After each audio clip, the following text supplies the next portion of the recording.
J'ai ainsi vécu seul, sans personne avec qui parler J'ai vécu véritablement. seul, J'ai donc appris à piloter des avions. sans personne avec qui parler véritablement. Jusqu'à une panne dans le désert du Sahara il y a 6 ans. Quelque chose s'était cassé dans mon moteur, et comme je n'avais avec moi ni mécanicien ni passager, je me préparais à essayer de réussir tout seul une réparation difficile. C'était pour moi une question de vie ou de mort. J'avais à peine de l'eau à boire pour 8 jours. Le premier soir, je me suis donc endormi sur le sable, à 1000 milles de toute terre habitée. J'étais bien plus isolé qu'un naufragé sur un radeau au milieu de l'océan. Alors vous imaginez ma surprise, au lever du jour, quand une drôle de petite voix m'a réveillé. S'il vous plaît, dessine-moi un mouton. Hein? Dessine-moi un mouton. J'ai sauté sur mes pieds comme si j'avais été frappé par la foudre. J'ai bien frotté mes yeux, j'ai bien regardé. Et j'ai vu un petit bonhomme tout à fait extraordinaire qui me considérait gravement. Il ne semblait ni égaré, ni mort de faim, ni mort de fatigue, ni mort de soif, ni mort de peur. Il n'avait en rien l'apparence d'un enfant perdu au milieu du désert, à 1000 milles de toute région habitée. Mais qu'est-ce que tu fais là? S'il vous plaît, dessine-moi un mouton. Quand le mystère est trop impressionnant, on n'ose pas désobéir. Aussi absurde que cela me sembla, je sortis de ma poche une feuille de papier, un stylographe, et je dessinai. Il regarda attentivement. Non, celui-là est déjà très malade. Fais-en un autre. Je dessinai un autre mouton. Tu vois bien, ce n'est pas un mouton, c'est un bélier, il a des cornes. Je refis donc encore mon dessin. Celui-là est trop vieux. Je veux un mouton qui vive longtemps. J'avais hâte de commencer le démontage de mon moteur. Je griffonnai une caisse avec 3 trous d'aération et lançai. Ça, c'est la caisse. Le mouton que tu veux est dedans. C'est tout à fait comme ça que je le voulais. Crois-tu qu'il faille beaucoup d'herbe à ce mouton? Pourquoi? Parce que chez moi, c'est tout petit. Ça suffira sûrement. Je t'ai donné un tout petit mouton.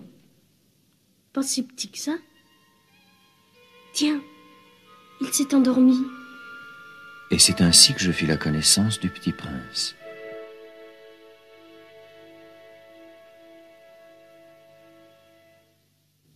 Il me fallut longtemps pour comprendre d'où il venait. Le petit prince, qui me posait beaucoup de questions, ne semblait jamais entendre les miennes. Ce sont des mots prononcés par hasard qui, peu à peu, m'ont tout révélé. Ainsi, quand il aperçut pour la première fois mon avion. Qu'est-ce que c'est que cette chose-là? Ça n'est pas une chose, ça vole. C'est un avion. C'est mon avion. Comment? Tu es tombé du ciel? Oui. Ah, ça c'est drôle. Alors toi aussi tu viens du ciel? De quelle planète es-tu? Tu viens donc d'une autre planète? C'est vrai que là-dessus, tu ne peux pas venir de bien loin. Mais toi, d'où viens-tu, mon petit bonhomme? Hein? Où est-ce chez toi? Où veux-tu emporter mon mouton? Ce qui est bien, avec la caisse que tu m'as donnée, c'est que la nuit, ça lui servira de maison. Bien sûr. Et si tu es gentil, je te donnerai aussi une corde pour l'attacher pendant le jour et un piquet. L'attacher? Quelle drôle d'idée! Si tu ne l'attaches pas, il ira n'importe où. Mais où veux-tu qu'il aille? N'importe où, droit devant lui. Ça ne fait rien. C'est tellement petit chez moi. Droit devant soi, on ne peut pas aller bien loin. J'avais ainsi appris une chose très importante. C'est que sa planète d'origine était à peine plus grande qu'une maison.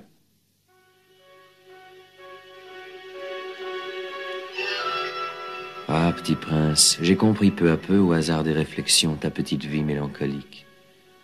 Tu n'avais eu longtemps pour distraction que la douceur des couchers de soleil. J'aime bien les couchers de soleil. Allons voir un coucher de soleil. Mais il faut attendre. Attendre quoi? Attendre que le soleil se couche. Je me crois toujours chez moi. En effet. Quand il est midi aux États-Unis, le soleil, tout le monde le sait, se couche sur la France. Il suffirait de pouvoir aller en France en 1 minute pour assister au coucher de soleil. Malheureusement, la France est bien trop éloignée. Mais sur ta si petite planète, il te suffisait de tirer ta chaise de quelques pas. Et tu regardais le crépuscule chaque fois que tu le désirais. Un jour, j'ai vu le soleil se coucher 43 fois. Tu sais, quand on est tellement triste, on aime les couchers de soleil. Le jour des 43 fois, tu étais donc tellement triste?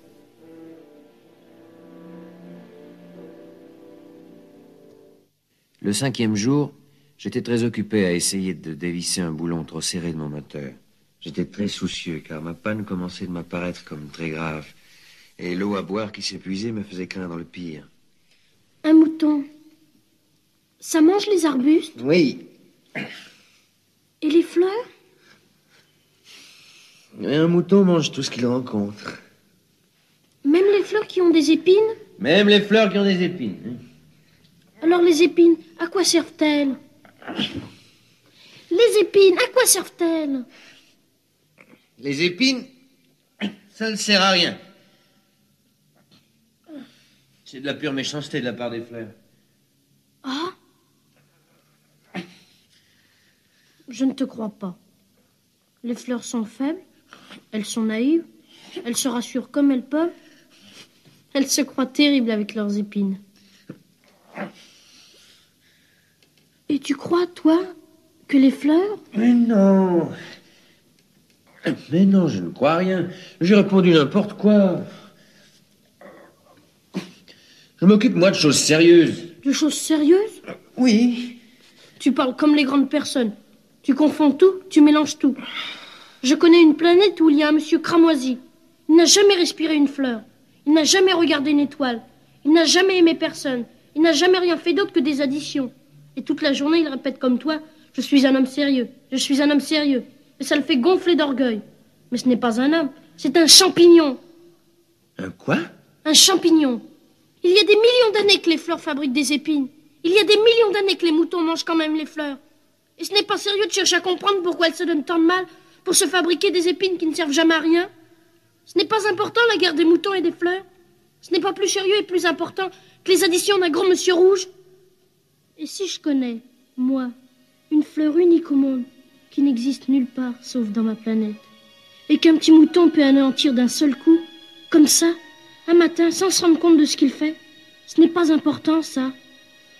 Si quelqu'un aime une fleur qui n'existe qu'un exemplaire dans les millions et millions d'étoiles, ça suffit pour qu'il soit heureux quand il les regarde.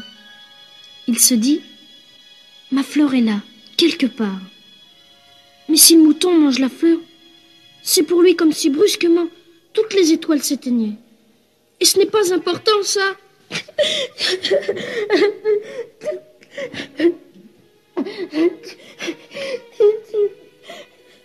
La nuit était tombée. J'avais lâché mes outils.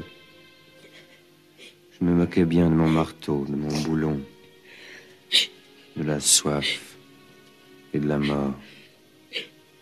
Il y avait sur une étoile une planète, la mienne, la terre, un petit prince à consoler. Je le pris dans les bras, je le berçais, je lui disais, la fleur que tu aimes n'est pas en danger. Je lui dessinerai une muselière à ton mouton. Je te dessinerai une armure pour ta fleur. Je ne savais pas trop quoi dire. Je me sentais très maladroit. Je ne savais comment l'atteindre, où le rejoindre. C'est tellement mystérieux, le pays des larmes.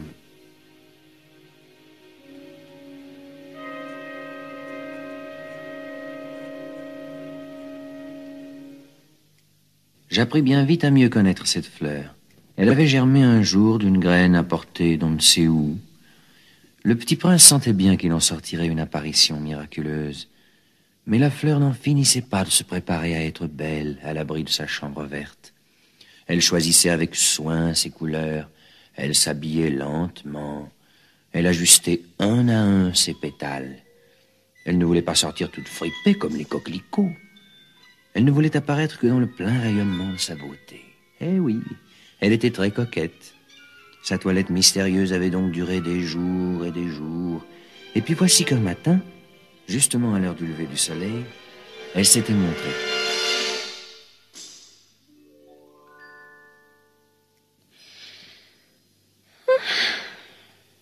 Je me réveille à peine. Je vous demande pardon, je suis encore toute décoiffée. Que vous êtes belle. N'est-ce pas? Et je suis née en même temps que le soleil. Oui. C'est l'heure, je crois, du petit déjeuner. Auriez-vous la bonté de penser à moi? Et le petit prince, tout confus, ayant été chercher un arrosoir d'eau fraîche, avait servi la fleur. Ainsi l'avait-elle bien vite tourmentée par sa vanité un peu ombrageuse. Un jour, par exemple, parlant de ses 4 épines... Ils peuvent venir, les tigres, avec leurs griffes. Mais il n'y a pas de tigres sur ma planète. Et puis les tigres ne mangent pas d'herbe. Je ne suis pas une herbe. Pardonnez-moi. Je ne crains rien les tigres, mais j'ai horreur des courants d'air. Vous n'auriez pas un paravent? Et puis le soir, mettez-moi sous globe. Il fait très froid chez vous, c'est mal installé. Là d'où je viens... Mais elle s'était interrompue. Elle était venue sous forme de graine. Elle n'avait rien pu connaître des autres mondes. Humiliée de s'être laissée surprendre à préparer un mensonge aussi naïf, elle avait toussé 2 ou 3 fois pour mettre le petit prince dans son tort. Et le petit prince, malgré la bonne volonté de son amour, avait vite douté d'elle. Il avait pris au sérieux des mots sans importance et était devenu très malheureux. J'aurais dû ne pas l'écouter. Il ne faut jamais écouter les fleurs. Il faut les regarder et les respirer. La mienne embaumait ma planète. Mais je ne savais pas m'en réjouir. Elle m'embaumait et m'éclairait. Je n'aurais jamais dû m'enfuir. J'aurais dû deviner sa tendresse derrière ces pauvres ruses. Les fleurs sont si contradictoires. J'étais trop jeune pour savoir l'aimer. Je crois qu'il profita pour son évasion d'une migration d'oiseaux sauvages. Il arrosa une dernière fois la fleur, se prépara à la mettre à l'abri sous son globe et se découvrit l'envie de pleurer. Adieu. Adieu.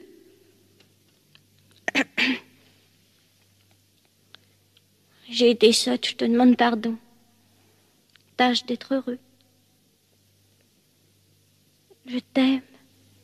Oui, je t'aime. Mais oui, tu n'en as rien su par ma faute.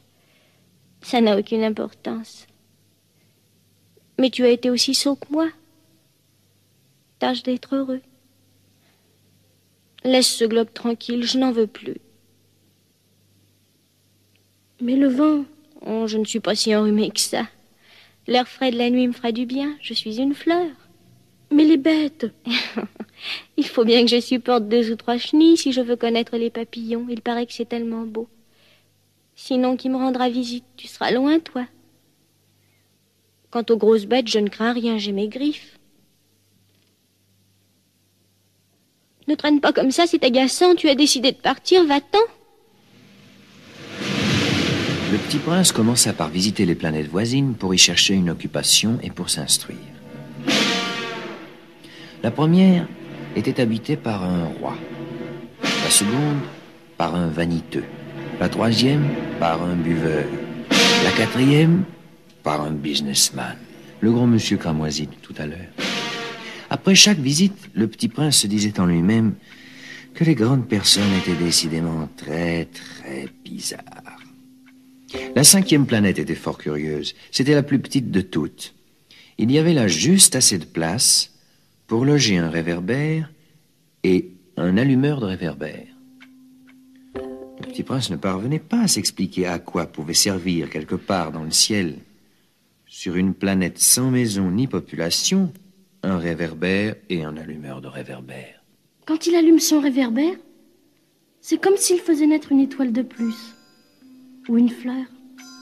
Quand il éteint son réverbère, ça endort la fleur ou l'étoile. C'est une occupation très jolie. C'est véritablement utile, puisque c'est joli. Bonjour. Pourquoi viens-tu d'éteindre ton réverbère? C'est la consigne. Bonjour.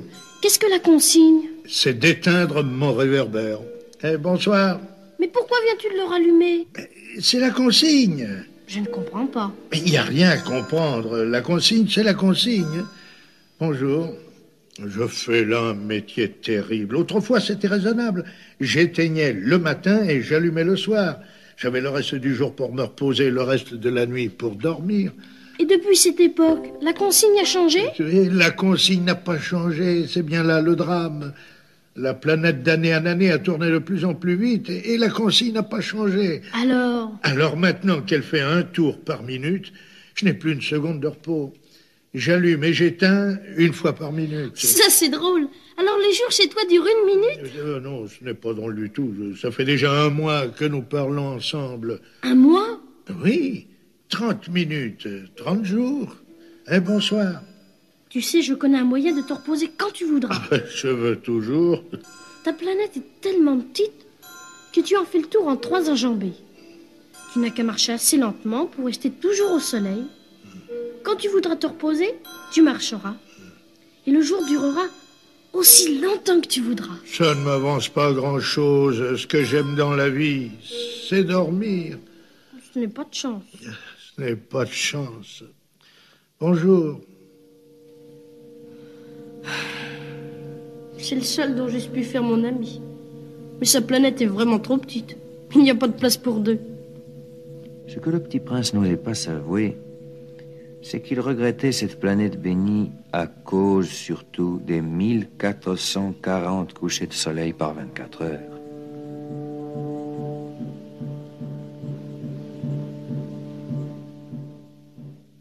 La 6e planète était habitée par un géographe qui conseilla au petit prince d'aller visiter la planète Terre. Elle a bonne réputation, lui dit-il. La 7e planète fut donc la Terre. Le petit prince fut bien surpris de n'y voir personne. Il avait peur de s'être trompé de planète quand un anneau couleur de lune remua dans le sable un serpent. À tout hasard, le petit prince lui souhaita « Bonne nuit ». Bonne nuit. Sur quelle planète suis-je tombé? Sur la Terre, en Afrique. Ah? Il n'y a donc personne sur la Terre? Ici, c'est le désert. Il n'y a personne dans les déserts. La Terre est grande. Regarde ma planète. Elle est juste au-dessus de nous. Elle est belle. Que viens-tu faire ici? J'ai des difficultés avec une fleur. Ah, Où sont les hommes? On est un peu seul dans le désert. on est seul aussi chez les hommes.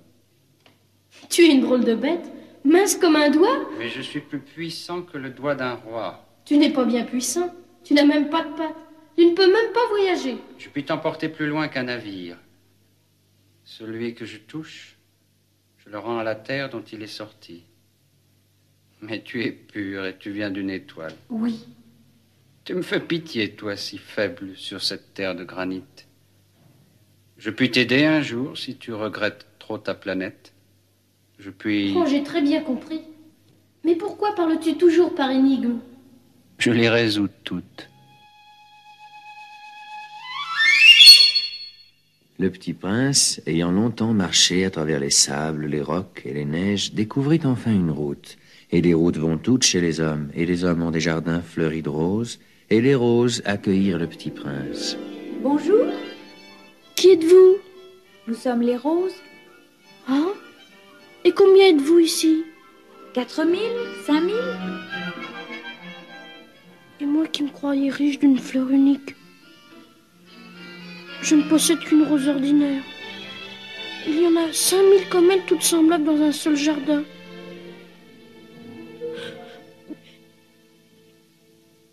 Je ne suis pas un bien grand prince.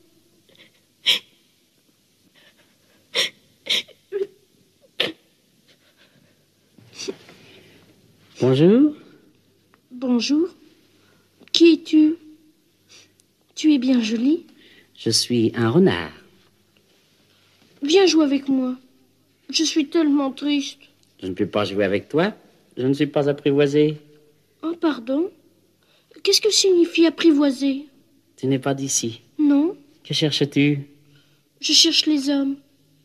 Qu'est-ce que signifie apprivoiser? Les hommes, ils ont des fusils et ils chassent. C'est bien gênant. Ils élèvent aussi des poules. C'est leur seul intérêt. Tu cherches des poules? Non, je cherche des amis. Qu'est-ce que signifie apprivoiser? C'est une chose trop oubliée. Ça signifie créer des liens.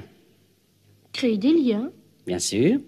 Tu n'es encore pour moi qu'un petit garçon tout semblable à 100 000 petits garçons. Et je n'ai pas besoin de toi. Et tu n'as pas besoin de moi non plus. Je ne suis pour toi qu'un renard semblable à 100 000 renards. Mais si tu m'apprivoises, nous aurons besoin l'un de l'autre. Tu seras pour moi unique au monde. Je serai pour toi unique au monde. Je commence à comprendre. Il y a une fleur. Je crois qu'elle m'a apprivoisée.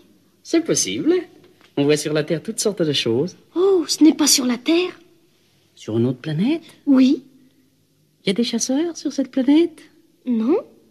Ça, c'est intéressant. Et des poules? Non. Rien n'est parfait. Ma vie est monotone. Je chasse les poules, les hommes me chassent, toutes les poules se ressemblent et tous les hommes se ressemblent. Je m'ennuie donc un peu. Mais si tu m'apprivoises, ma vie sera comme ensoleillée.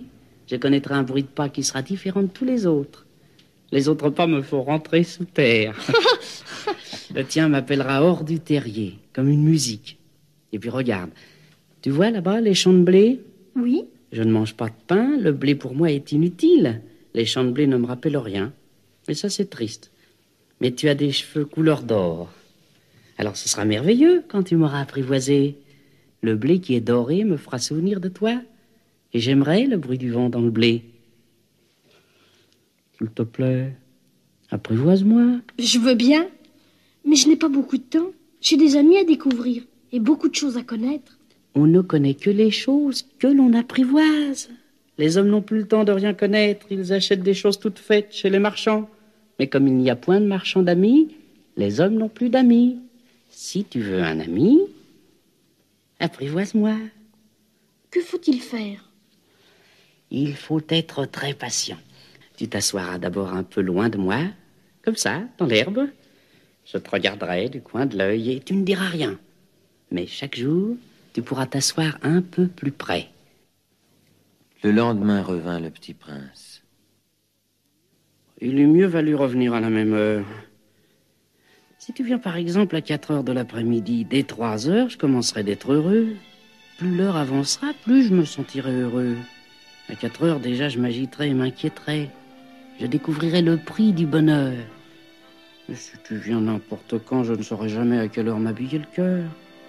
Ainsi le petit prince apprivoisa le renard. Et quand l'heure du départ fut proche, je pleurerai. C'est ta faute. Je ne te souhaitais point de mal, mais tu as voulu que je t'apprivoise. Bien sûr. Mais tu vas pleurer? Bien sûr. Alors tu n'y gagnes rien. J'y gagne, à cause de la couleur du blé. Va revoir les roses. Tu comprendras que la tienne est unique au monde. Tu reviendras me dire adieu, et je te ferai cadeau d'un secret. Le petit prince s'en fut revoir les roses, comprit que la sienne était unique au monde. Puis il revint vers le renard. Adieu. Adieu. Voici mon secret. Il est très simple. On ne voit bien qu'avec le cœur. L'essentiel est invisible pour les yeux. L'essentiel est invisible pour les yeux. C'est le temps que tu as perdu pour ta rose qui fait ta rose si importante. C'est le temps que j'ai perdu pour ma rose. Tu deviens responsable pour toujours de ce que tu as apprivoisé. Tu es responsable de ta rose. Je suis responsable de ma rose.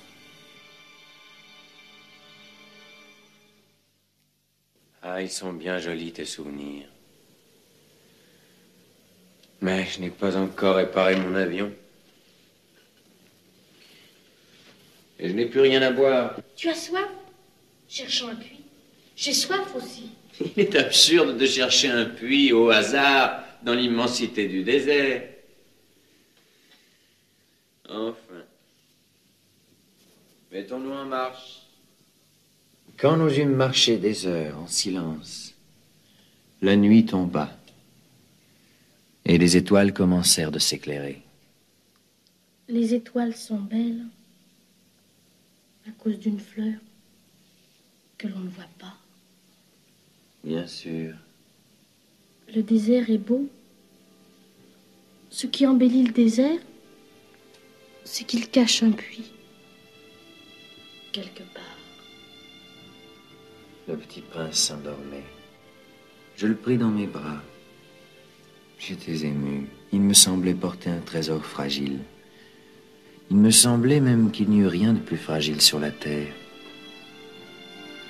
Je regardais à la lumière de la lune, ce front pâle, ses yeux clos, ses mèches de cheveux qui tremblaient au vent. Et je me disais, ce que je vois là n'est qu'une écorce. Le plus important est invisible. Et marchant ainsi, je découvris le puits, au lever du jour. Et je croyais rêver, car c'était un puits de village. Il n'y avait là aucun village. Les yeux sont aveugles. Il faut chercher avec le cœur.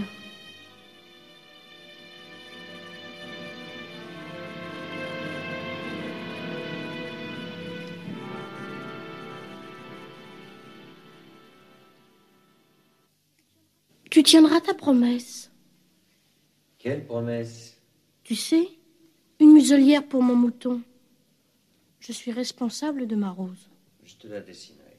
Tout de suite, s'il te plaît. Tout de suite? Tu sais, ma chute sur la terre, c'en sera demain l'anniversaire. J'étais tombée tout près d'ici. Alors, ce n'est pas par hasard que, le matin où je t'ai connu il y a 8 jours, tu te promenais comme ça, tout seul, à 1000 milles de toutes les régions habitées. Tu retournais vers le point de ta chute? À cause peut-être de l'anniversaire?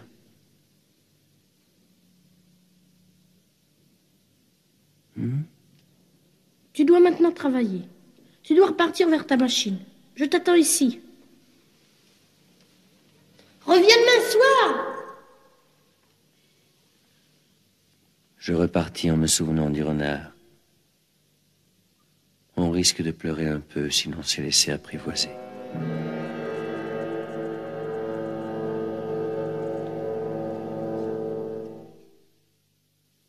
Le lendemain soir, lorsque je revins de mon travail, j'aperçus de loin mon petit prince assis à côté du puits sur une ruine de vieux murs de pierre.